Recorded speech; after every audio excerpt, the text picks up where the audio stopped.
மக்களுக்கு நல்லது பண்றேன்னு இதுக்குள்ள போறாங்க. ஒவ்வொருத்தருக்கும் ஒரு காரணம் இருக்கு. ஆனா என்ன தொட்டு கூட பார்க்க முடியாதுக்கு ஒரே காரணம்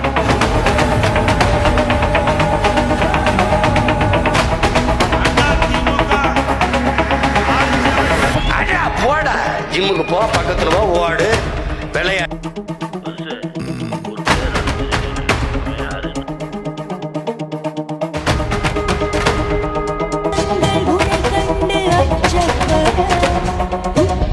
என் மேல இவ்வளவு நம்பிக்கை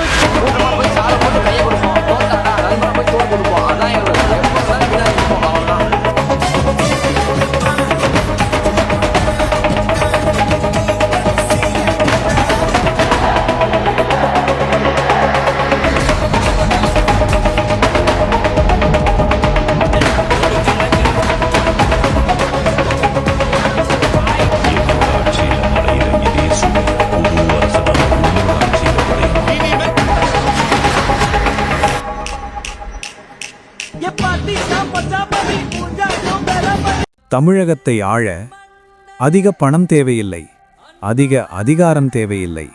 2 கோடி வாக்குகள் போதும். ஆனால் அந்த வாக்குகள் விலைக்கு வாங்கப்பட்ட வாக்குகளாக கூடாது, பயத்தால் மௌனமான வாக்குகளாக கூடாது. அவை விழிப்புணர்வு கொண்ட வாக்குகளாக வேண்டும். இன்று தமிழகத்தில் அந்த 2 கோடி வாக்குகள் யாருடைய கையில் இருக்கிறது? இளைஞர்களின் கையில், பெண்களின் கையில், உழைக்கும் மக்களின் கையில், மாற்றத்தை விரும்பும் மக்களின் கையில். இவர்கள் அனைவரும் ஒரே கேள்விதான் கேட்கிறார்கள். இந்த அரசியல் நமக்கு என்ன செய்தது? நாளை நம்ம பிள்ளைகளுக்கு என்ன எதிர்காலம்? பல ஆண்டுகளாக இந்த கேள்விகளுக்கு பழைய அரசியல் கட்சிகள் பதில் சொல்லவில்லை. வாக்குறுதிகள் மட்டும், நாடகங்கள் மட்டும், அதிகாரம் மட்டும். ஆனால் டிவிகே பேச ஆரம்பித்ததும் மக்களின் குரல் கேட்க ஆரம்பித்தது. டிவிகே என்பது ஒரு குடும்பத்தின் கட்சி அல்ல, இது சாதாரண மக்களின் கட்சி.